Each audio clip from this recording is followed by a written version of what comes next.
Pai, do Filho e do Espírito Santo. Amém. Tudo como nós não combinamos, né? Graças a Deus. Agora seria o momento da oração e depois a pregação, mas eu vou inverter, sentindo no coração que é de inverter. Então eu vou primeiro fazer a pregação e depois a gente vai rezar em cima do que foi partilhado aqui na palavra. Então nós vamos deixar um tempo razoável para a gente poder rezar depois. Combinado?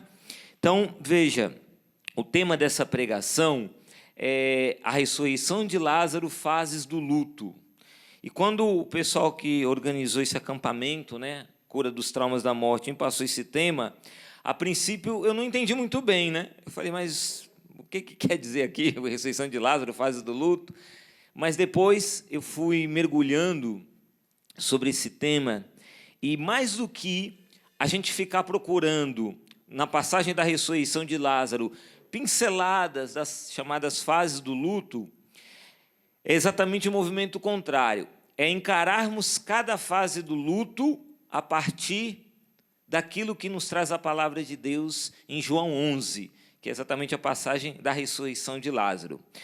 Eu convido você nessa pregação, tudo que você vai ouvir agora, que você possa ouvir e acolher no seu coração, a partir daquilo que ensina o Catecismo da Igreja Católica. Veja, o Catecismo da Igreja Católica, em vários parágrafos, fala a respeito da morte, fala a respeito da vida eterna, fala a respeito do céu, do purgatório, do inferno, do julgamento, do juízo final.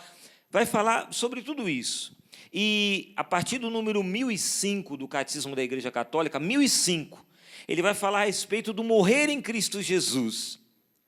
E eu estava lendo ali o Catecismo da Igreja, a partir do 1005, quando me saltou aos olhos esse ensinamento do Catecismo da Igreja, que está no número 1009. E lá no número 1009, eu só vou ler essa frase do Catecismo da Igreja, que quando fala a respeito da morte, que ela é transformada por Cristo. E o Catecismo diz o seguinte, no finalzinho do parágrafo 1009, a obediência de Jesus transformou a maldição da morte em bênção. Vou repetir. A obediência de Jesus transformou a maldição da morte em bênção. Então eu convido você a, como isso é doutrina na nossa igreja, ensinamento, Catecismo da Igreja Católica, a nossa fé cristã, né? Nós cremos nisso, que em Jesus, graças ao seu sacrifício na cruz, está vendo aqui a imagem do Cristo crucificado, graças ao seu sangue derramado na cruz, ele venceu o último inimigo, como está lá na primeira carta aos Coríntios, no capítulo 15, o último inimigo a ser vencido era a morte, e ele venceu. E por causa do seu sacrifício, da sua ressurreição, esse inimigo sendo vencido, a morte então passa de ser uma maldição, passa a ser uma bênção.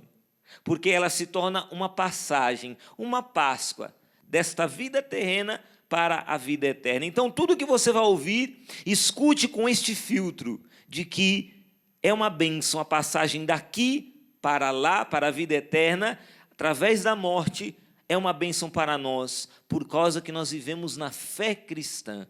Para quem não tem fé, tudo é desespero, mas para quem tem fé, sempre tem esperança. E aí, a respeito das fases do luto, talvez você esteja, né, de repente, deve estar se perguntando, mas o que é isso, fase do luto? Nunca ouvi falar que luto tem fases?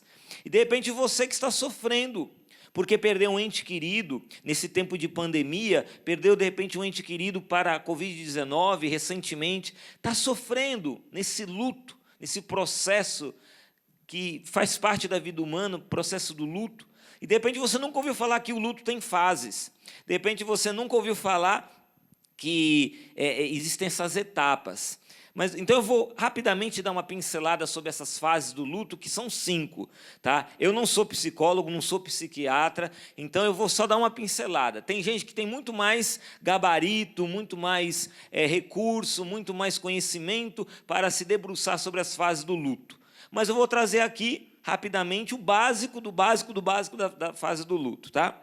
Então, uma psiquiatra suíça chamada Elisabeth Kübler-Ross, acho que é isso que é o nome dela, é difícil o sobrenome, Elisabeth Kübler-Ross, ela em sua obra intitulada Sobre a Morte e o Morrer, ela identificou a reação psíquica de cada paciente em estado terminal e formulou as 5 fases do luto ou perspectiva da morte.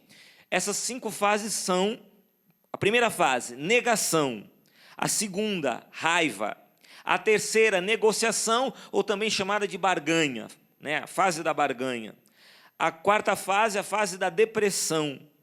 E só um parênteses, essa depressão aqui não tem nada a ver com o quadro clínico de uma pessoa que está com uma depressão, tomando aqueles remédios, uma depressão. Não, é uma outra coisa aqui, tá? E a aceitação é a quinta fase. É mais comum que as pessoas que passam por esse processo do luto apresentem pelo menos 2 desses estágios, e não toda a sequência. Então, não significa que você vai ter que viver as 5 fases do luto. Às vezes, você não vai viver as 5 fases do luto. E outro detalhe importante, os especialistas, né, os psiquiatras afirmam que essas fases do luto, elas não são lineares. Então, não significa a primeira fase do luto é a negação, a segunda é a raiva, então eu vou da negação para a raiva. Não, não é linear. De repente, você pode começar já com a raiva. Você já começa a fase do luto com raiva. E aí eu vou rapidamente explicar aqui cada uma das fases. Fase da negação é a primeira fase do luto e se manifesta como uma defesa psíquica, onde a pessoa se nega a acreditar no que ocorreu e de alguma forma tenta não entrar em contato com a realidade e prefere não falar sobre o assunto. É uma fase de dor intensa e dificuldade para lidar com a perspectiva da ausência. Sabe aquela mãe que deixa o quarto todo arrumado, todo preparado, montado o quarto do filho que morreu? Porque ela se nega a acreditar que o filho morreu. A qualquer momento ela acredita que ele vai entrar vai bater na porta de casa, vai tocar a campainha, vai colocar a chave na fechadura, vai entrar na sala, vai pedir bênção, mãe, e vai para o quarto. Então ela deixa o quarto arrumado porque acha que o filho vai voltar, vai aparecer a qualquer momento. Se nega. Tem pessoas que se negam a acreditar que fulano de tal morreu. É uma fase difícil, dolorosa, de dor intensa. Segunda fase, a fase da raiva, se caracteriza pelo sentimento de revolta com o mundo e todos, onde o indivíduo se sente injustiçado e não se conforma pelo que está passando. Ocorre a conexão com a realidade e a percepção que não é possível reverter a situação.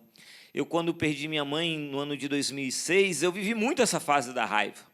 Só que a minha raiva não era que eu saía por aí brigando com todo mundo, não. A minha raiva era uma raiva contida. Eu ficava com um semblante muito fechado, não queria conversar com ninguém, não sorria para ninguém, sentia muita raiva e sentia muita revolta diante daquela situação, porque era irreversível. É o momento em que a ficha cai e você percebe, não dá para reverter a situação. E aí vai uma revolta com pessoas. Às vezes você se revolta, de repente você perdeu seu ente querido e o médico não cuidou direito. E quantas pessoas se revoltam com o médico, falam, mas ele não cuidou da minha mãe, não cuidou do meu marido. E a pessoa fica revoltada, botando a culpa na pessoa lá no médico, que a pessoa morreu por culpa do médico, por culpa de fulano, por culpa de não sei quem, por culpa do padre, e começa a arrumar culpados. E às vezes a pessoa se culpa também, muitas vezes é a pessoa que se culpa. Por que eu não fiz isso? Estou revoltado comigo. Por que eu não falei que eu amava? Agora a pessoa partiu para a eternidade, eu não falei que eu amava a pessoa.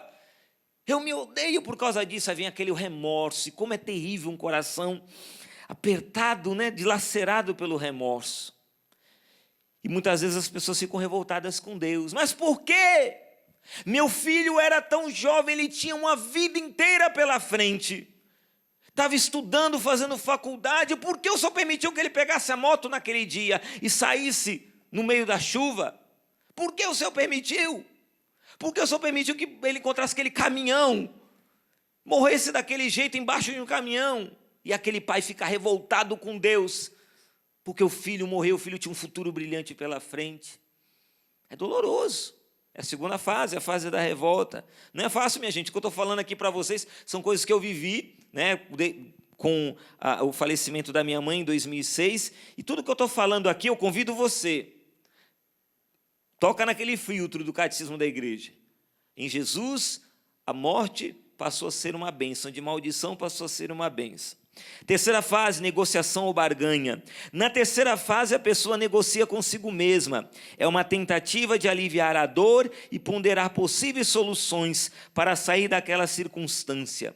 Normalmente relaciona-se a uma conjuntura religiosa e promessas a Deus. Então, veja, a pessoa aqui, ela tentando aliviar a sua dor, ela começa então a fazer negociação, barganha, eu prometo ser melhor, meu Deus. Aquela pessoa que está ali vendo o seu ente querido morrendo aos poucos, num tratamento ali, numa quimioterapia, num tratamento, você vê a pessoa definhando.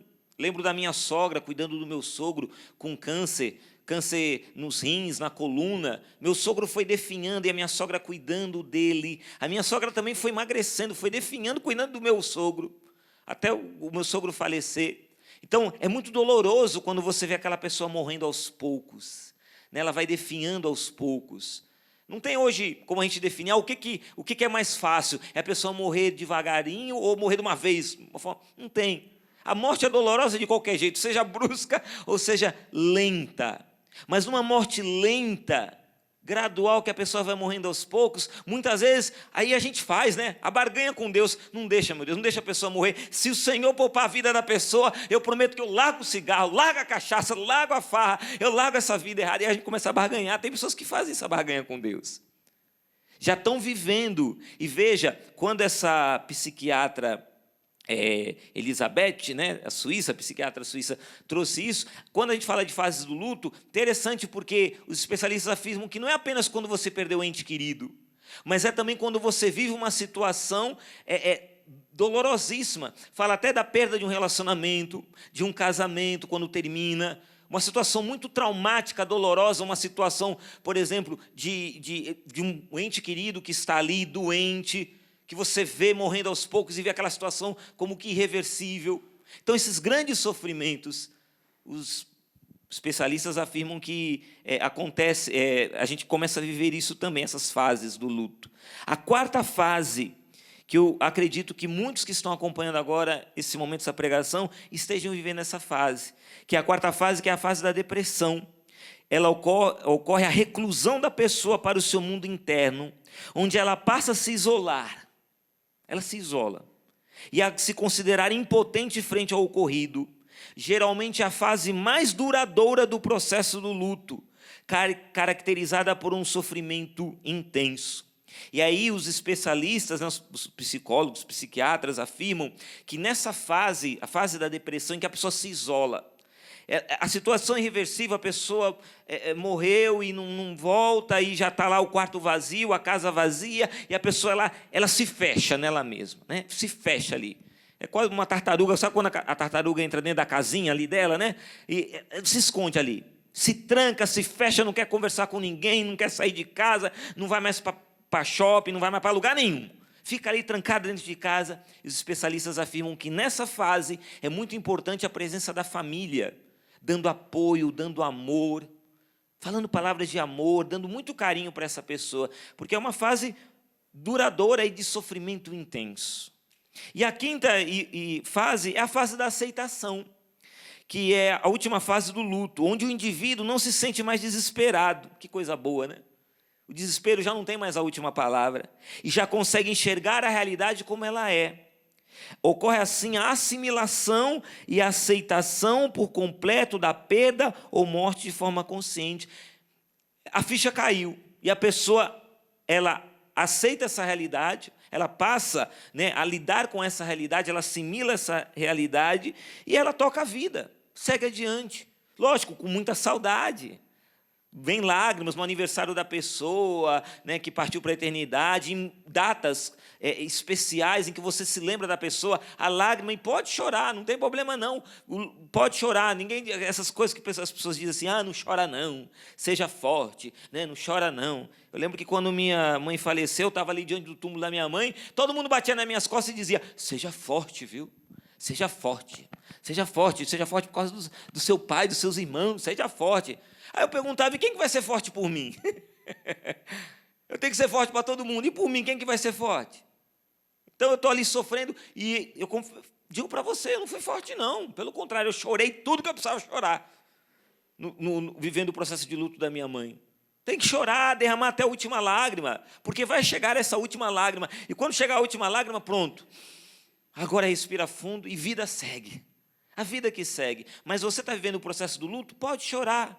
Chore, mas entenda, é preciso caminhar para essa aceitação. O luto é um processo necessário e crucial para preencher o vazio deixado por qualquer perda significativa, fazendo com que a vida de quem passou prossiga.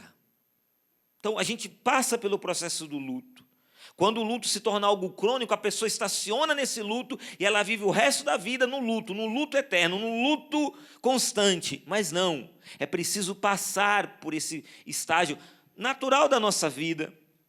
E até mesmo é necessário, se torna um processo de amadurecimento para nós. Como eu amadureci com a perda da minha mãe, como eu cresci como homem. Foi fácil? Não foi. Está sendo fácil? Não. Mas é um processo necessário. Doloroso, mas necessário. Então, a partir disso, dessas pinceladas que eu dei da fase do luto, né, e você já vai descobrindo qual fase que você se encontra, você que está vivendo esse processo do luto, pega comigo a palavra de Deus lá em João, capítulo 11.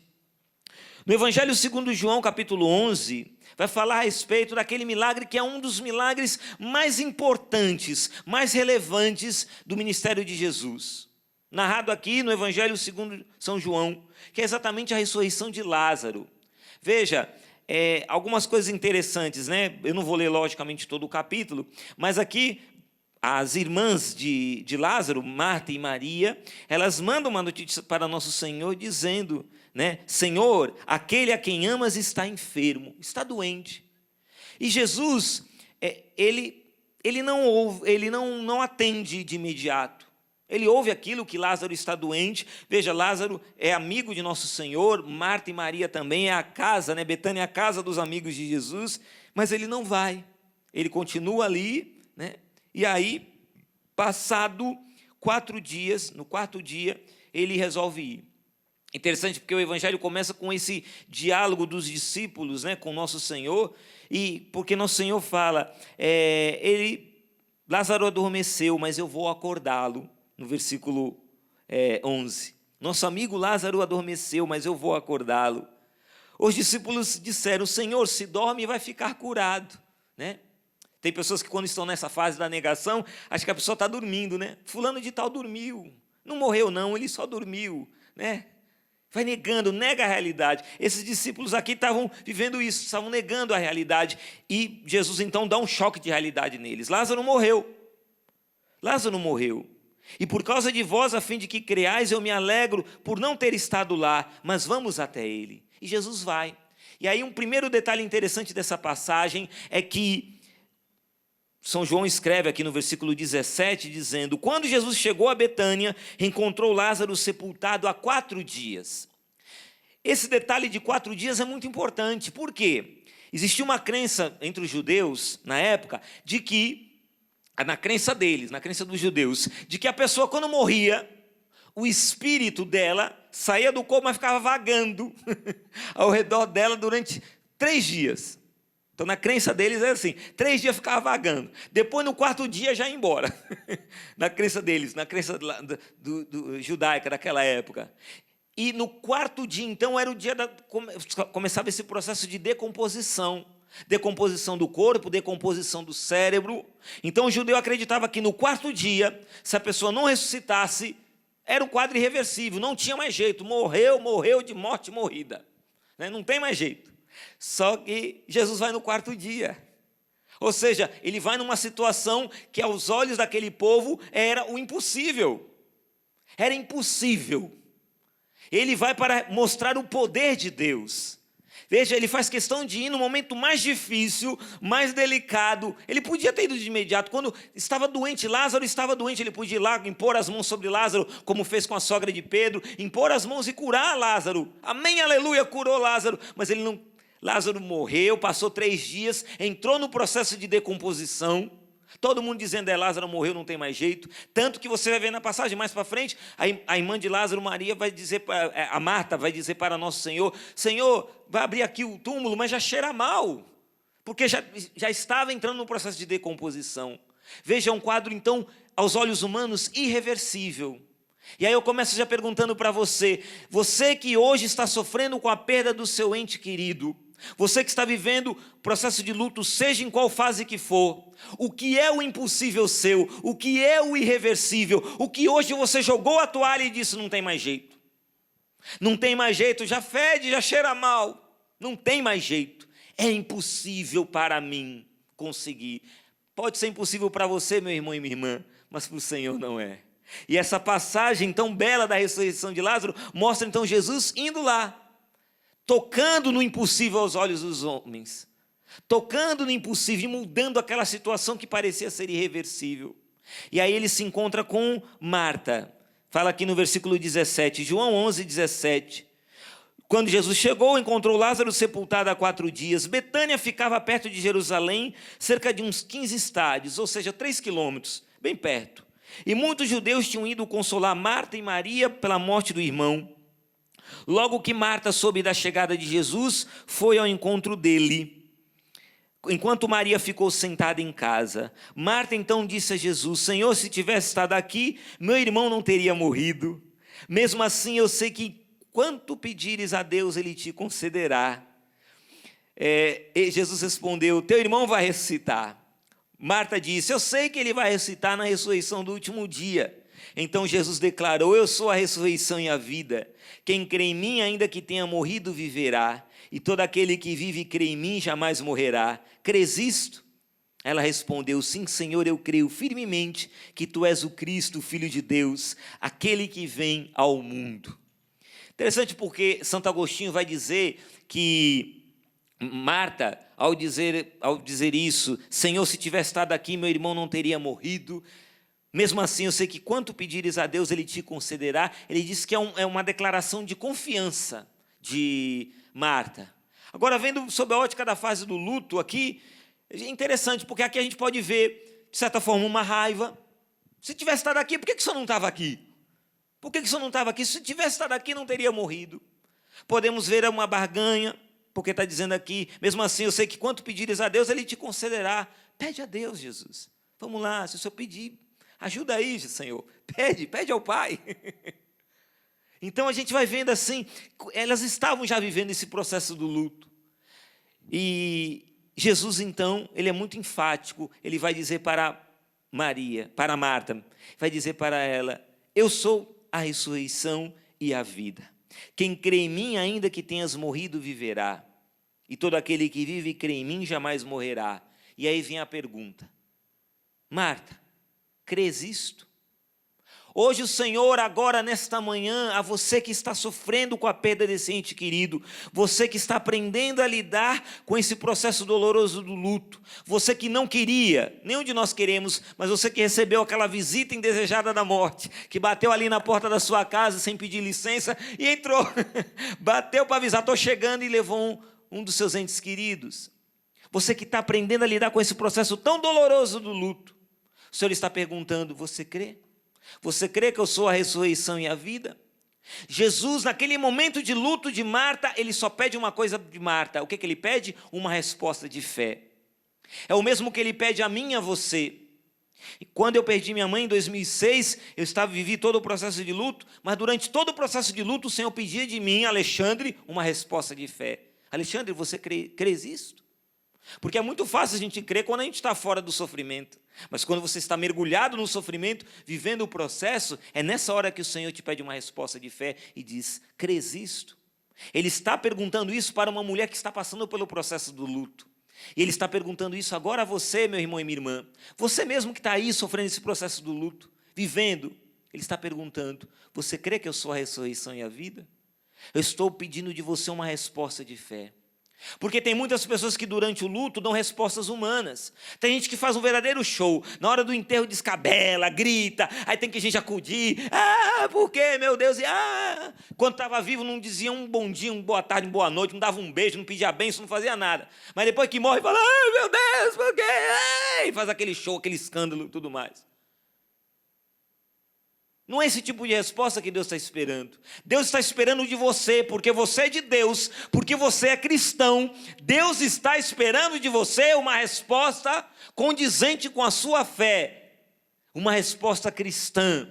Ele está dizendo a mim e a você nesse acampamento há cura dos traumas da morte. Eu sou a ressurreição e a vida. Você crê nisso? E durma com um barulho desse, porque ele está perguntando isso para mim, está perguntando isso para você. E aí, então, nós vemos que diante dessa resposta de fé, que ele pede para Marta, ele prossegue, vai indo lá, vai adiante, e tendo dito isso, né, Marta foi chamar a sua irmã Maria. Ele disse baixinho: o mestre está aí e te chama. Ouvindo isso, Maria levantou-se depressa e foi ao encontro de Jesus. E aí, então, vai dizer que, versículo 32, Maria foi então ao lugar onde estava Jesus. Quando o viu, caiu a seus pés e disse-lhe: Senhor, se tivesse estado aqui, meu irmão não teria morrido. Quando Jesus a viu chorar, bem como os que estavam com ela, comoveu-se profundamente no espírito e ficou conturbado. Aqui nós temos uma fase do luto interessante, porque aqui Maria está na fase da depressão. Ela só chora. Se tivesse estado aqui, meu irmão não teria morrido. E ela chora, e o choro dela é tão profundo, é tão comovente, comove todo mundo que está ali. Uma pessoa que está nesse processo do luto, nessa fase da depressão, vai comovendo todo mundo, porque as pessoas veem a pessoa ali sofrendo tanto, tanta dor, tanto sofrimento. E aí vem o mais bonito. Jesus pergunta, versículo 34, onde o pusestes? Responderam, vem ver, Senhor. Jesus chorou. Versículo 35, Jesus chorou. Uma das passagens mais belas dos Santos Evangelhos. Jesus que chora, Jesus que é humano, profundamente humano naquele momento.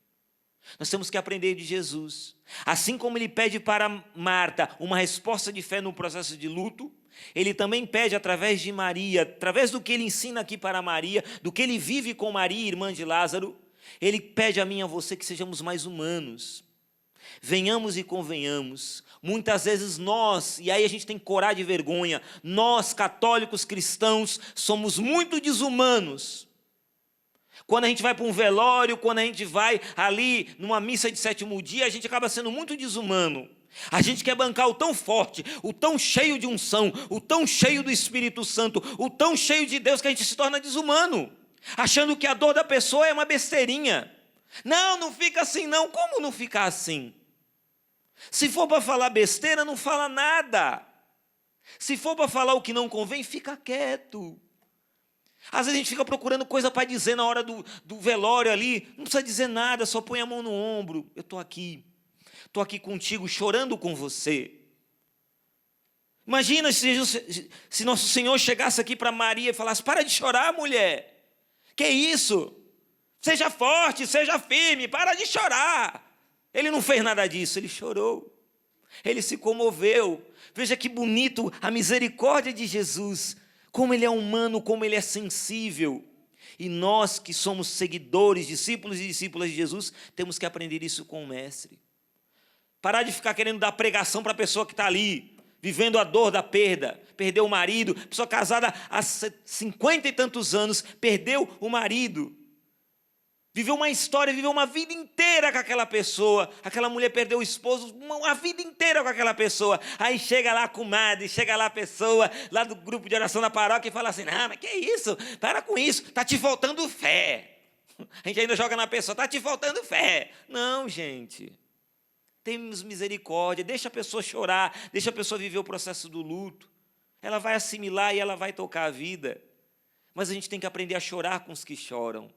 Sermos mais humanos. Por isso que eu quis deixar a oração para o final, porque nós vamos pedir o Espírito Santo para que o Espírito Santo nos torne pessoas mais sensíveis. Porque não adianta nada a gente ser cheio do Espírito Santo e nos tornarmos pessoas meramente legalistas e insensíveis com os dramas humanos. Não podemos ser insensíveis. Não podemos. Isso não agrada a Deus.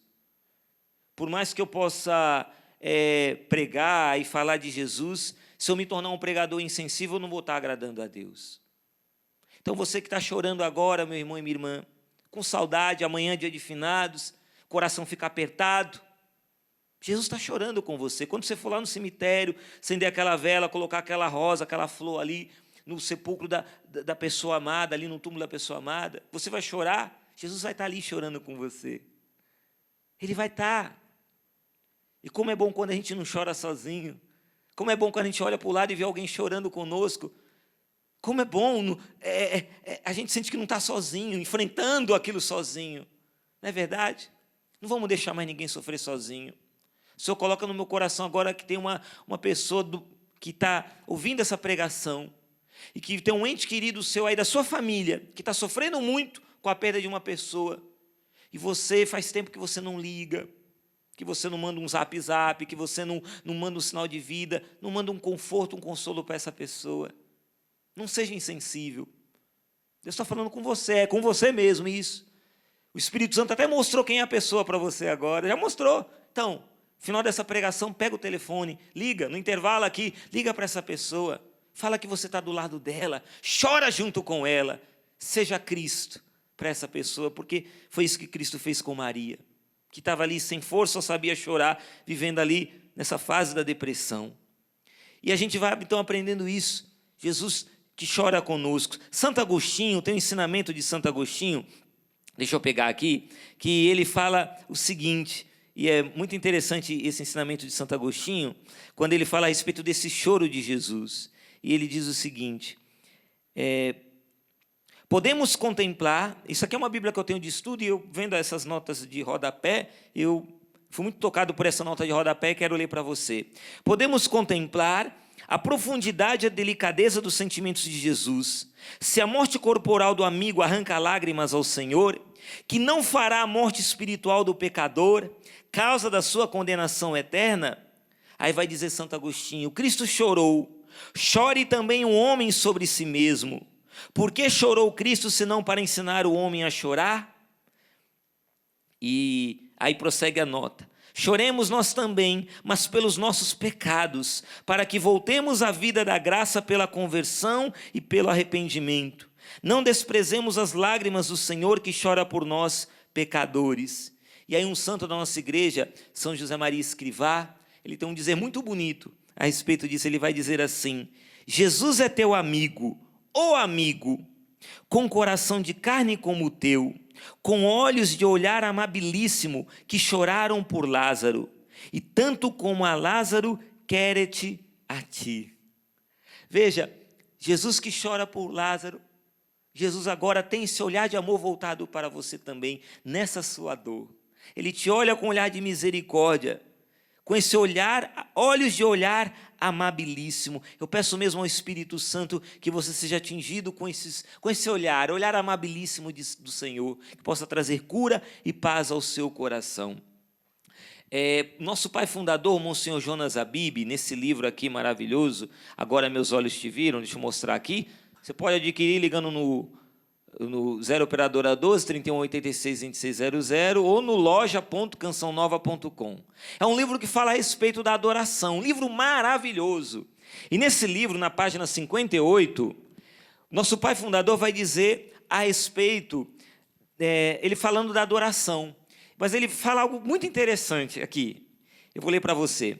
Para adorar a Deus é preciso da nossa parte uma busca, uma procura. E na medida em que fazemos isso, nessa vibração, vamos cada vez mais nos assemelhando a Deus, vibrando na sintonia de Deus, vamos nos transformando. É por isso que precisamos adorar, para nos tornarmos imagem e semelhança de Deus, assim poderemos viver com Ele por toda a eternidade. A nossa vida desemboca na eternidade. Vida eterna não é uma vida que nunca mais vai acabar, mas é vida em plenitude. Nós temos um anseio de felicidade, de alegria e de paz. Temos esse anseio de realização e de vida perfeita. Tudo isso vai acontecer na eternidade. Nossa vida, ela é cheia de dificuldades, doenças, desentendimentos, desencontros. Aí Monsenhor Jonas vai dizer, é um verdadeiro vale de lágrimas. Apesar de todo o nosso esforço para melhorar, compare essa vida presente com uma eternidade feliz. É para essa felicidade que nós fomos feitos. Não fomos feitos para ter momentos felizes. Não posso medir minha vida pela situação de conforto ou desconforto que eu tenho no momento. Mesmo assim, Deus está me fazendo segundo a sua imagem e semelhança, também através da dor que estou vivendo. Não é que Deus queira que eu sofra, mas em tudo isso que eu estou vivendo, e se você hoje está sofrendo nesse luto, Padre Jonas diz, em tudo isso que estou vivendo, Deus está me tornando imagem e semelhança dele. E aí ele conclui dizendo: quando o artista pega o formão e o martelo, ele já calcula onde vai cortar, porque se não cortar certo, não conseguirá formar a imagem ou deixará faltando uma parte do corpo. O artista então ele dá um golpe preciso, e isso dói. Provavelmente o mármore reclama, perguntando por que tiraram aquele pedaço dele. Só o artista sabe por que está cortando. Só Deus sabe por que permite que muita coisa seja cortada em nossa vida. Se pudéssemos optar, escolheríamos ser aquele bloco enorme, apegados e não querendo perder nada. Só que para sermos imagem e semelhança de Deus, Ele vai precisar cortar muito. Então, meu irmão, eu quis ler isso para você porque talvez hoje você esteja sofrendo esse corte. E o corte para você é o corte dessa presença da pessoa amada. Ela está aí no seu coração pela lembrança, pela saudade que você cultiva, pelas boas memórias, né, que você traz dessa pessoa, pelo que você viveu com ela, com essa pessoa amada ao longo dos anos, mas foi cortado. A morte é um rompimento. A pessoa não está mais ali presente fisicamente. E dói. Mas em tudo isso, a gente não entende esse mistério, mas em tudo isso, Deus vai também nos moldando, vai nos formando, vai nos educando. Padre Jonas nos fala isso. Eu fui uma vez só em Jerusalém, uma vez uma peregrinação, e tive a graça de ir com nosso pai fundador, Monsenhor Jonas Abib. E quando eu fui, eu conheci Betânia, né? Betânia, bem pertinho de Jerusalém, como diz na passagem, são 3 quilômetros ali de Jerusalém. E Betânia, veja, a palavra Betânia, ela vem, né, do original, do hebraico, é Beit Hanan, que significa casa da graça. Ou então, em outras traduções, a casa do amor. É a casa dos amigos de Jesus, mas é a casa da graça. E isso é muito importante para nós, saber que lá Betânia é a casa da graça, onde Jesus, que é a ressurreição e a vida, se manifesta. E lá tem uma igreja chamada Igreja de São Lázaro, que foi construída em cima dos escombros de uma ruína de uma igreja bizantina. Ele foi construída essa igreja de São Lázaro. E ela tem um detalhe: essa igreja de São Lázaro, ela não tem janelas. Quando você vai lá, tem os mosaicos, né, contando essa passagem aqui e outras passagens envolvendo a família de Betânia, né, tem ali Lázaro, Marta, Maria, tem eles ali, e as passagens dos evangelhos em que Jesus, né, está com os 3 ou com um dos 3, tem ali os mosaicos, mas não tem janela, para indicar que ali é um monumento sepulcral, ou seja, é como se fosse um sepulcro. Só vem a luz do dia lá pela cúpula, lá de cima, do teto. Ali tem vidros no teto. E lá no teto vem a luz do sol. E ali tem um significado da ressurreição. A luz da ressurreição. A ressurreição de Lázaro, como nós vimos aqui em João 11. Mas também, e sobretudo, a ressurreição de nosso Senhor Jesus Cristo. A luz da ressurreição que entra ali naquele lugar, naquele ambiente. E ali, na mesma região em Betânia, próximo ali, tem uma capela dentro de uma escola ortodoxa russa, né? E dentro dos aposentos, né? Da estrutura, né? Ali dessa escola ortodoxa, tem uma capela. E essa capela, uma capelinha muito pequenininha, tem uma pedra. E nessa pedra está gravada uma inscrição. E nessa pedra está escrito o seguinte, gravado ali na pedra: aqui, pela primeira vez, Marta e Maria ouviram o Senhor falar sobre ressurreição. Porque é naquele lugar, naquela região, que aconteceu exatamente isso que eu acabei de ler, o encontro de Jesus com Marta e Maria, indo. E ali é perto do túmulo de Lázaro, ali, que é uma gruta, né, com um buraco assim, né, uma estrutura onde você entra e vai descendo, né? Ali o túmulo de Lázaro. Mas essa capela tem essa inscrição gravada na pedra que diz isso: aqui pela primeira vez Marta e Maria ouviram o Senhor falar sobre a ressurreição. E quando eu descobri isso, eu me lembrei de uma historinha. Eu vou contar para você. Tinha 2 mercadores persas que viviam na Pérsia antiga. Um se chamava Najib, o outro se chamava Musa. E eles eram muito amigos. E eles foram ali pelas estradas da Pérsia para vender suas mercadorias. Eles foram com as suas caravanas, com os seus empregados, eram muitos empregados. E eles estavam ali andando pelas estradas da Pérsia, quando eles pararam perto de um rio. E aí, então, o Musa foi entrar no rio para dar um mergulho. Só que aí, a correnteza estava muito forte e começou a puxar o Mussá, começou a puxar ele para lá, e ele estava se afogando. Nessa hora, Nagibe, o amigo dele, não pensou duas vezes. Pulou ali, corajosamente se atirou no rio e salvou o seu amigo de morrer afogado. Mussá, então, chamou seu empregado e pediu que ele gravasse na pedra, escrevesse o seguinte: aqui, Nagibe, pondo em risco a sua própria vida, de forma corajosa, salvou a vida do seu amigo Mussá. Escreveu ali, deixou gravado na pedra. Foram lá, venderam as suas mercadorias, voltaram, pararam no mesmo lugar. Só que aí eles pararam, começou uma discussão entre eles. Coisa boba, coisa banal. Eles começaram a discutir. E nisso, Nagibe ficou irritado e deu um tapa no rosto de Mussá. Mussá então pegou um pedaço de pau, graveto, e começou a escrever na areia. Aqui, de forma inconsequente, leviana, Nagibe, ofendido, deu um tapa no rosto do seu amigo Mussá. Escreveu na areia. Aí um empregado viu aquilo e foi questionar, né, o seu patrão, dizendo: quando ele salvou a sua vida, o senhor escreveu ali, na rocha, e agora ele lhe deu um tapa, fez algo tão ofensivo, tão digno de reprimenda, e o senhor não escreve na pedra? E ele disse: olha, porque as coisas boas que nos fazem, nós temos que deixar gravado na rocha, para que dure toda a eternidade, mas o mal que nos fazem, temos que escrever na areia, para que o quanto antes a água do mar, o rio, a água do rio e o vento leve embora, e tire isso do nosso coração, todo o mal que nos fizeram.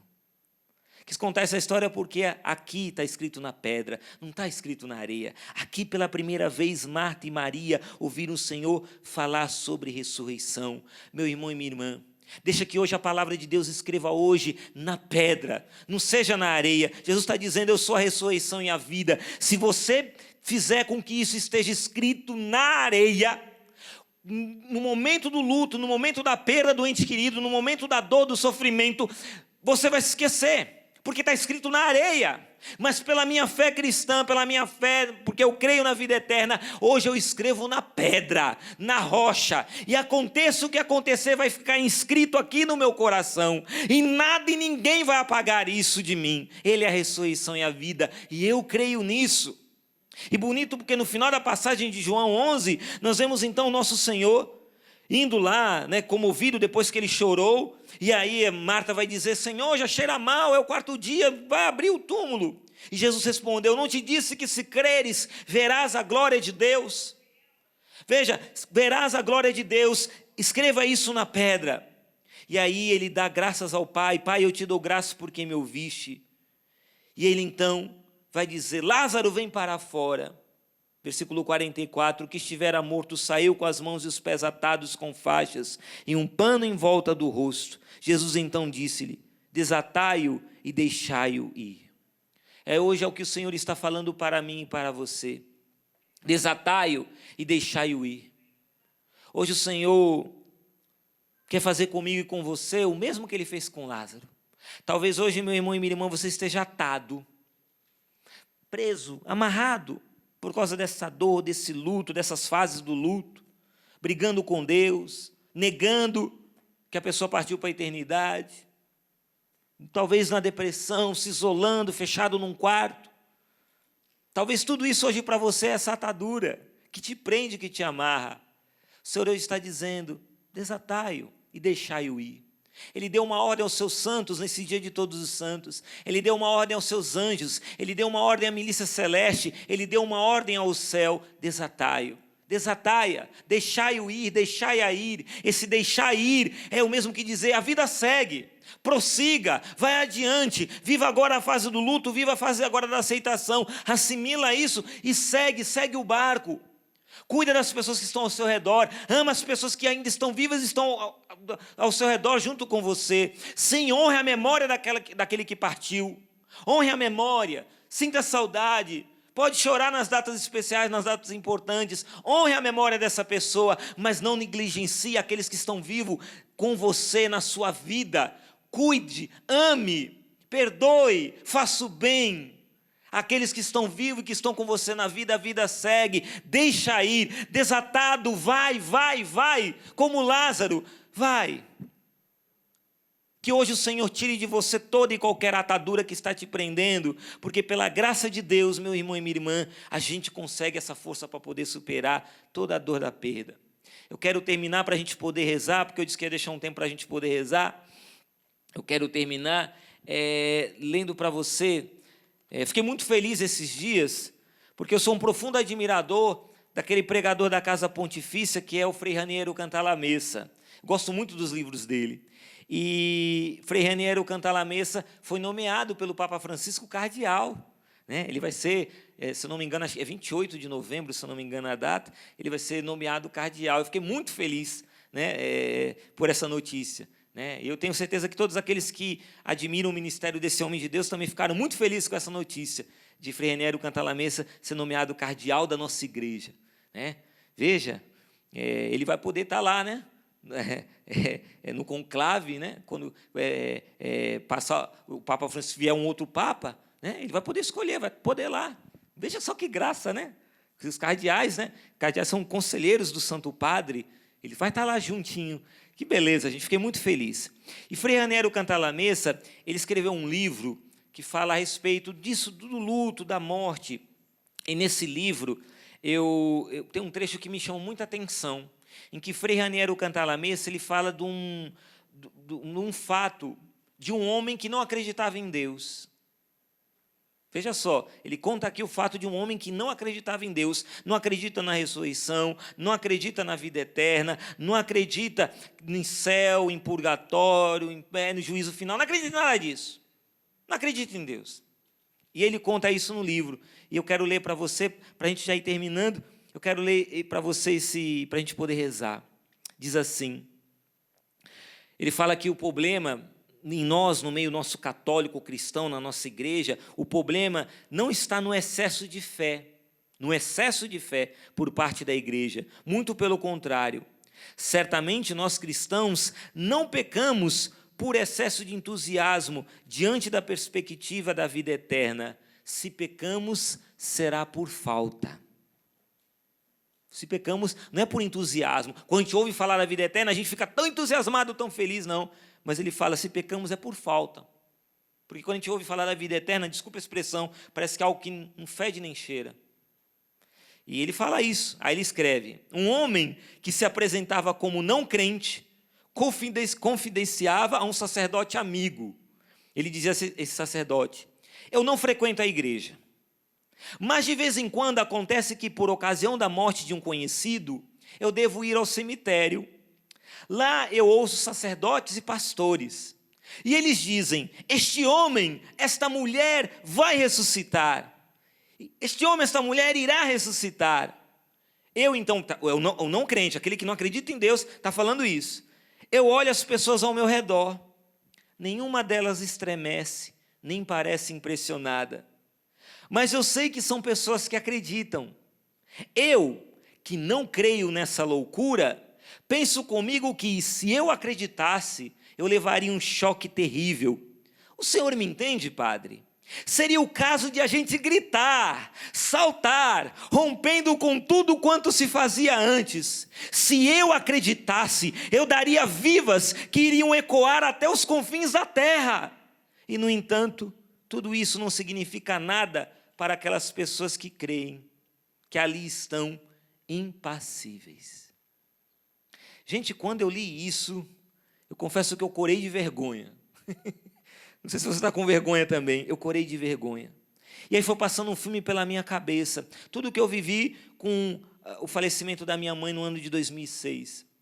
Todo o processo, tendo acompanhado ela no hospital, lá na UTI, acompanhando ela no tratamento. Minha mãe faleceu decorrente de uma hepatite C, Um vírus que destruiu o fígado dela, infelizmente. Minha mãe nunca bebe, porque dizem que hepatite, esse é quem bebe muito, que vive uma vida desregrada na bebida. Minha mãe não botava um gole de álcool, mas ela, infelizmente, recebeu um sangue contaminado numa transfusão de sangue e viveu essa via crucis dela, esse calvário. E eu fui me lembrando disso, todo o processo da minha mãe, toda a dor, o sofrimento e também o luto, o tempo do luto que eu vivi aqui na comunidade.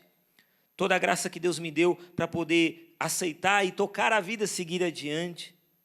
E no dia 13 de outubro desse ano, minha mãe, é aniversário da minha mãe, e ela completaria, a dona Sula completaria 77 anos. E eu queria dizer para vocês que, pode preparar uma música do Espírito Santo, tá? Já vai que a gente vai rezar agora. Prepara uma música do Espírito, por favor. E a gente ia, naquele momento, é aniversário da minha mãe, 13 de outubro, e eu acordei com aquele dia com uma saudade tão grande, uma vontade de chorar tão grande, e no meu coração só surgiu uma frase: mãe, eu queria tanto a senhora aqui para poder te dar um abraço. Queria tanto a senhora aqui para poder te dar um abraço, mãe. Ô, mãe, que saudade da senhora. E eu coloquei isso no meu Instagram, né? Quem quiser depois acompanhar, Alexandre Roseni CN, o Instagram. Eu coloquei uma foto, eu abraçado com a minha mãe, num aniversário dela, né? E que eu tinha vivido com ela lá em Praia Grande, na casa da minha irmã. Eu bati essa foto dela e coloquei no Instagram, essa foto. E aí, com essa foto da minha mãe, ali, eu falava: mãe, eu queria hoje só poder te dar um abraço. Estou com tanta saudade da senhora, mãe. Então, Jesus, eu estou pedindo, dá um abraço nela por mim. Dá um abraço nela por mim. E aquele dia eu vivi com muita saudade, com muita dor, com muita vontade de chorar.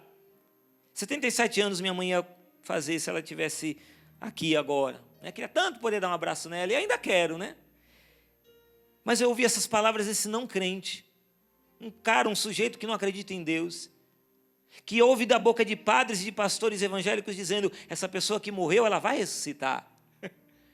E as pessoas ali no velório ficam todas ali tristes, cabisbaixas, ouvem aquilo, mas entra por um ouvido e sai pelo outro. E aquele homem que não crê, que é ateu, ele diz: se eu acreditasse, era para eu gritar e dizer: louvado seja Deus, vai ressuscitar.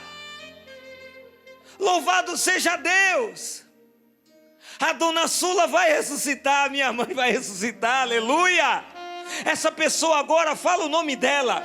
Essa pessoa que partiu para a eternidade, ela vai ressuscitar, porque eu, Jesus, sou a ressurreição e a vida. Crês isto?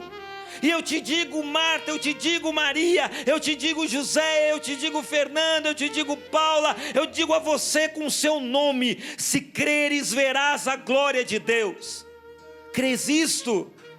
Se creres, verás a glória de Deus. Volto a dizer, nesse tempo tão sofrido de luto e de dor, o Senhor espera de mim e de você uma resposta de fé. Vai ressuscitar. Vai ressuscitar.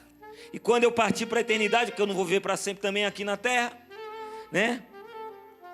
E quando eu partir para a eternidade, fiquem tranquilos. Fiquem tranquilos. Eu vou partir, mas vou me encontrar com a dona Sula lá no céu. Mas eu e a dona Sula vamos ressuscitar. Você vai ressuscitar. Nós iremos ressuscitar, aleluia. Nós iremos ressuscitar. E que você hoje, agora, nesse momento, você peça o Espírito Santo de Deus. Você que está em casa agora, fica de pé. Vamos cantar nesse momento e vamos pedir o Espírito Santo. Agora a gente vai rezar, porque o Espírito Santo é Ele que age dentro de nós e transforma tudo aquilo que para nós era maldição, a morte, o luto, essa perda, tudo que tinha peso de morte e de maldição, Ele transforma agora em bênção. Somente Ele pode transformar o nosso coração. E em pleno finados, amanhã é dia de finados, onde tanta gente chora e a gente chora também, e a gente fica com o coração apertado de saudade, mas a gente vive pela fé, porque nós cremos que Jesus é a ressurreição e a vida. A gente vive esse misto, essa mistura misteriosa da saudade, da dor da ausência, mas também da alegria, uma profunda, uma inexplicável alegria, que só tem explicação na fé. A explicação só é pela fé, não é humana a explicação, é pela fé, é sobrenatural. Essa explicação, essa alegria que vem, essa alegria que brota no nosso coração, dessa certeza: fulana partiu, deixou saudade, mas ele vai ressuscitar. Ela vai ressuscitar, aleluia. E meu coração se alegra nessa expectativa, porque a vida não termina aqui. A vida ela é eterna. Vem Espírito Santo, vem sobre agora cada coração, cada irmão, cada irmã que sofre nesse momento a dor da perda, a dor do luto. Cada um que está vivendo essa fase do luto, aqueles que vivem agora na fase da negação, aqueles que estão com raiva, com revolta, na rebeldia, aqueles que estão vivendo a fase da barganha, da negociação, aqueles que estão numa depressão profunda no isolamento, mais do que um isolamento social por causa da pandemia, estão isolados dentro da própria casa, estão isolados em si mesmos, desconectados com o mundo, alheios a tudo o que acontece, fechados em si. Eu peço agora, Espírito Santo, aonde se encontra essa pessoa com depressão, vivendo essa fase do luto, atinge agora com a tua graça, vai curando, vai libertando, vai nesse quarto, vai nessa sala, vai nesta casa, vai nesse ambiente onde se encontra essa pessoa com depressão. E aqueles, meu Deus, que entraram na fase da aceitação, que já não tem mais o desespero, deles a força, Espírito Santo, para prosseguir, desatados de todas as amarras como Lázaro, que eles possam prosseguir, caminhar, cada vez mais para frente. Deixa ir, Espírito Santo, deixa esses homens e mulheres irem adiante, tocarem a vida, tocarem o barco, seguirem adiante, mas com fé. Eu peço a Ti, Espírito Santo, transforma agora nossas mentes e corações, aonde hoje existe insensibilidade no nosso coração de cristão, de católico, aonde hoje fazemos pouco caso do sofrimento dos irmãos. Tira, Senhor, toda insensibilidade, tira agora, Senhor, toda a falta de humanidade no nosso coração, porque Jesus, o Senhor, Ele chorou diante do túmulo de Lázaro. Dai-nos a graça também de chorar com aqueles que choram, dai-nos a graça de vivermos a compaixão, de sofrermos junto com esses que estão sofrendo agora. Dai-nos um coração misericordioso, Espírito Santo. Por força própria não conseguiremos, por força própria nós só conseguiremos ser cada vez mais desumanos, cada vez mais fechados, cada vez mais tristes e abatidos e amargurados. Por força própria não conseguiremos mover uma palha sequer, mas por Tua graça, Espírito Santo, nós teremos o coração transformado. Vem, Espírito Santo, batiza-nos agora, Espírito Santo, transforma a nossa mente, transforma o nosso coração. Sim, Tu que és esse sopro de ressurreição e vida, Tu que és o sopro do ressuscitado. Vem, Espírito Santo, onde hoje existe dor da morte, dor da perda, onde hoje existe desespero, infunde agora esperança. Sim, aquele ente querido que partiu vai ressuscitar. Sim, Ele vai ressuscitar. Isso não é uma sugestão, não é uma autossugestão, muito pelo contrário, é uma certeza de fé, porque somos católicos e a nossa fé cristã, católica, apostólica, romana, ela professa isso. Eu creio na ressurreição dos mortos, eu creio na vida eterna. Senhor, a vida não se resume a isso aqui. Obrigado, meu Deus, obrigado porque hoje o Senhor Espírito Santo, mesmo que o Senhor esteja hoje cortando, como nos ensinou o Senhor Jonas Abib, esteja agora rompendo. Vem, Espírito Santo, e molda em nós a imagem do homem novo, da nova criatura, segundo Jesus, o homem perfeito. Vem, Espírito Santo, agora, vem atingindo casas, vem atingindo lares, vem atingindo famílias nesse momento. Eu peço a Ti, Espírito Santo de Deus, vem com Teu fogo abrasador. Aquela pessoa desesperada, aquela pessoa amargurada, aquela pessoa sem vida, sem graça, sem sorriso, eu estou pedindo agora, Espírito Santo, transforma nesse momento. Vem, meu irmão e minha irmã, você que está no meio desse luto, erga agora os teus braços e diga: batiza-me, Espírito Santo, batiza-me, Espírito Santo, batiza-me. Vem agora, tira todas essas amarras que estão me atando. Desata-me, Espírito Santo, desata-me agora, como o Senhor desatou a Lázaro. Desata-me agora, Espírito Santo, desata-me. Eu quero vida nova, eu quero vida em plenitude. Transforma o meu coração nesta manhã, nesse dia da solenidade de todos os santos. Eu peço pela intercessão de todos os santos do céu, dai-me a graça de viver bem esse processo do luto, mas superá-lo, viver tudo o que eu preciso viver, mas não estacionar nele, não parar nele. A morte não pode ter a última palavra na minha vida, Senhor, mas é o Senhor que tem que ter a última palavra. Vem, Espírito Santo, Tu és a ressurreição e a vida, Jesus. Vem, Espírito Santo, eu proclamo isso. Vem, Espírito Santo, cantemos, meu irmão e minha irmã, cantemos, clamando o Espírito Santo. Vem, Espírito de Deus, solta a voz, me abra Tua presença, vem e faz morada. És bem-vindo, Espírito, esta é sua casa, vem morar em mim. Vem, Espírito de Deus, me abra Tua presença, vem e faz morada. És bem-vindo, Espírito, esta é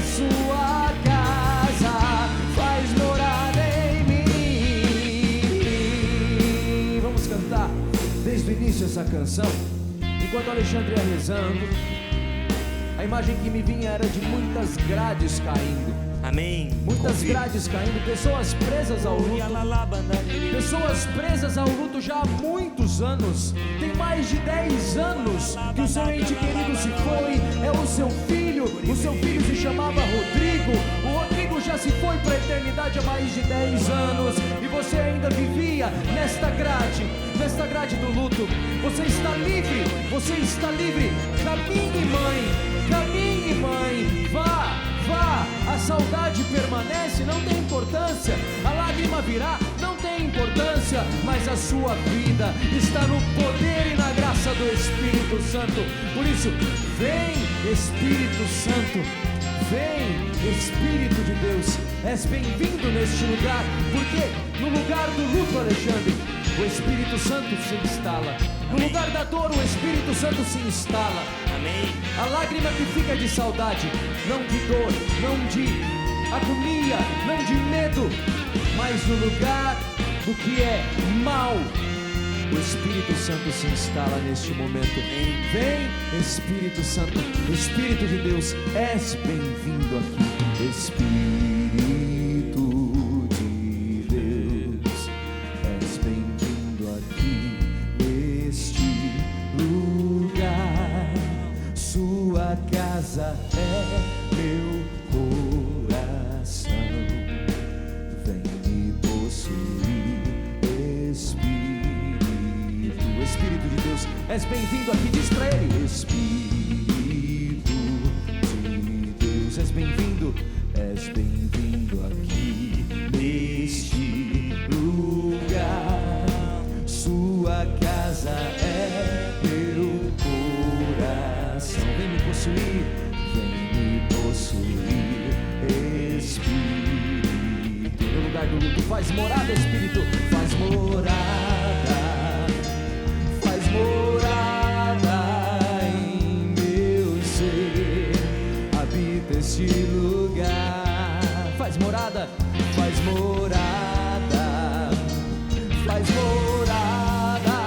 em meu ser. Habita este lugar. Vem Espírito de Deus, me abra a tua presença. Vem e faz morada. Tu és bem-vindo, Espírito.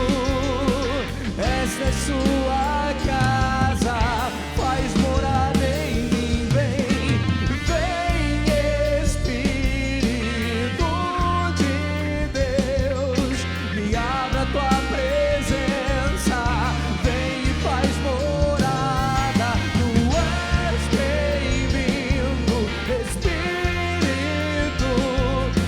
Esta é sua casa, faz morada em mim. Eu sinto nesse momento, quando nós íamos, o André ia trazendo essa moção da pessoa, o Senhor também colocava no meu coração uma mãe. Ele trazia a palavra de ciência, e o Senhor ia colocando isso também, essa palavra de ciência.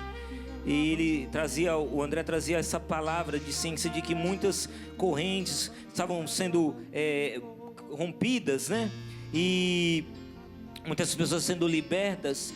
E o Senhor mostrava uma mãe que ela deixou o cômodo, o quarto do filho tá fechado, tá tudo do mesmo jeito.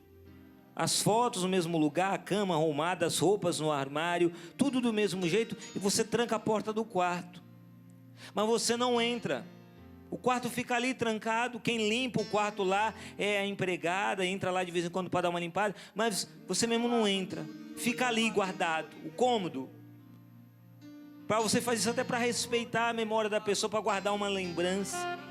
A palavra interior que o Senhor me dava era essa, o mesmo que Ele disse, que Ele ordenou aqueles homens diante do túmulo de Lázaro, dizendo: tirai a pedra, tirai a pedra. O Senhor está pedindo a você agora um ato de fé, e que você tenha coragem de pegar a chave e abrir lá a porta daquele quarto, olhar. O Senhor vai te curar agora.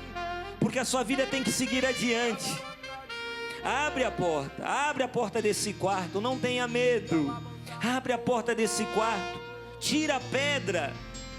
Esse quarto é um cômodo da sua casa, o quarto do seu filho que partiu para a eternidade, mas ele não é um túmulo, ele não é um sepulcro. Não transforma o quarto do seu filho num túmulo. Abre, tenha coragem de abrir a porta. O Senhor está te dando agora essa coragem de abrir, e você vai sentir muito o amor de Deus, a consolação de Deus. Você vai sentir essa força do Espírito Santo a te fortalecer nesse choro de libertação. O Senhor mostra um homem, um pai muito revoltado com Deus. Enquanto o André Florencio ia cantando essa canção do Espírito Santo, você foi impulsionado, movido a perdoar nosso Senhor. Isso mesmo, a perdoar nosso Senhor, a fazer as pazes com Jesus. Nosso Senhor não é culpado da morte do seu ente querido, não é culpado da morte do seu filho, não é. Nosso Senhor não é o culpado, mas você teve que achar alguém para responsabilizar, e foi culpar justamente a Deus. E por causa disso seu coração se tornou um coração fechado, amargo, triste. Mas nesse momento, reconcilie-se com o Senhor. O Senhor está, a imagem que Deus me dá é exatamente nosso Senhor de braços abertos, oferecendo o abraço de misericórdia dele a você, homem. Corre agora, pula no abraço de Jesus. Abraça nosso Senhor agora. Deixa que essas lágrimas que caem dos seus olhos agora sejam lágrimas que lavam o teu interior, lágrimas de libertação, lágrimas de redenção, lágrimas de uma cura profunda. Pula nesse abraço, não foge não, pula nesse abraço. Teu filho que partiu para a eternidade, que você sente tanta saudade, ele está agora na glória de Deus, nesse dia de todos os santos. Ele está lá, junto com essa multidão de vestes brancas e palmas nas mãos. Louva a Deus agora, meu irmão. Tua vida recomeça agora. O Senhor está curando, libertando muitas pessoas que estavam revoltadas. O Senhor mostra casas que se tornam verdadeiras Betânia nesse momento. Se torna a casa da graça. Sim, a casa da graça nesse momento. A casa da graça na qual a graça de Deus, o Espírito Santo entra e leva a força de vida e ressurreição. Aonde existia amargura, morte, dor, pessoas revoltadas, pessoas que estão sofrendo um luto muito recente por causa dessa pandemia, perderam seus entes queridos nessa Covid-19, pessoas que perderam seus entes queridos. Tudo é muito recente, tudo é muito, tá muito novo no coração, mas todo esse peso de morte, de amargura, o Senhor alivia, o Senhor liberta agora, com a força da ressurreição e da vida. A tua casa se torna Betânia, se torna a casa da graça. Aleluia, meu Deus, muito obrigado. O Senhor me colocava a palavra obrigado, voto Deus, íntimo. Você que depois que perdeu você você fez votos íntimos.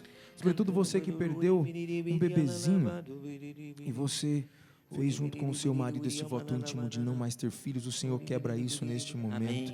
E o Senhor te dá esta graça. Enquanto Alexandre dizia que a sua casa agora é casa da graça, o Senhor ia me dizendo, ou melhor, me vinha no coração pessoas que dizem assim: Alexandre, mas meu ente querido já faz tempo que faleceu, ele não vai voltar mais, o Senhor não vai ressuscitar. O Alexandre está falando que o Senhor vai vir para minha casa, mas não é mais como Lázaro, não é mais há 4 dias, já faz muito tempo, mas o Senhor está indo na sua casa agora para ressuscitar você que tinha morrido com aquela pessoa. Aleluia. E o Senhor está agora abrindo o sepulcro da sua vida. O Senhor está agora desatando os nós, tirando as faixas da sua vida. E neste momento eu digo para você, meu irmão, em nome de Jesus Cristo, levanta-te agora, te põe de pé, porque o seu ente querido ficou na saudade, mas você está vivo. Isso, solta a sua voz agora na linguagem dos anjos. Solta a sua voz, isso. Solta a sua voz agora. Você que está em casa, você está na cozinha, no quarto, aonde você estiver agora acompanhando pela TV Canção Nova, pela rádio, pelo portal Canção Nova, pelos nossos aplicativos. Agora, do jeito que você estiver, levanta seus braços agora. Solta a sua voz no poder do Espírito. Canta agora um canto em línguas, um canto novo, uma canção nova, um canto de vida, um canto de ressurreição, porque cai por terra agora toda a força de morte que rondava, que imperava em nossas casas. Se creres, verás a glória de Deus. Solta a tua voz agora. A glória de Deus invade a tua casa, invade a casa do teu coração, como aqui foi dito. Sim, o teu coração, a tua alma se torna Betânia, se torna casa da graça, e é graça de Deus. Ore, ore no poder do Espírito. Vem sobre nós, Espírito Santo, vem sobre nós agora. Transforma, rega o que é árido, aquilo que está torto em direita, Espírito Santo. Vem, Espírito Santo, consola o abatido, aquece o que está frio. Vem, Espírito Santo, põe de pé aquele que está desanimado, está cambaleando. Senhor, fortalece aquele que se encontra enfraquecido. Vem, Espírito Santo, vem, força do alto. Solta a sua voz. Ao final desse momento de oração, sim, peça o batismo no Espírito Santo. Peça, meu irmão, peça, minha irmã, peça agora essa força. Não seja como aquelas pessoas, que aquele homem que não acredita em Deus, que não acredita em Jesus Cristo dizia, que estavam ali naquele funeral, que não estremeciam, que não se alegravam diante daquela palavra. Ele irá ressuscitar, esse homem irá ressuscitar, essa mulher irá ressuscitar. Que o seu coração agora estremeça diante dessa verdade, que a tua alma agora se alegre diante da verdade da ressurreição e da vida. Solta a sua voz. Oh, aralabala, arialala, arialala,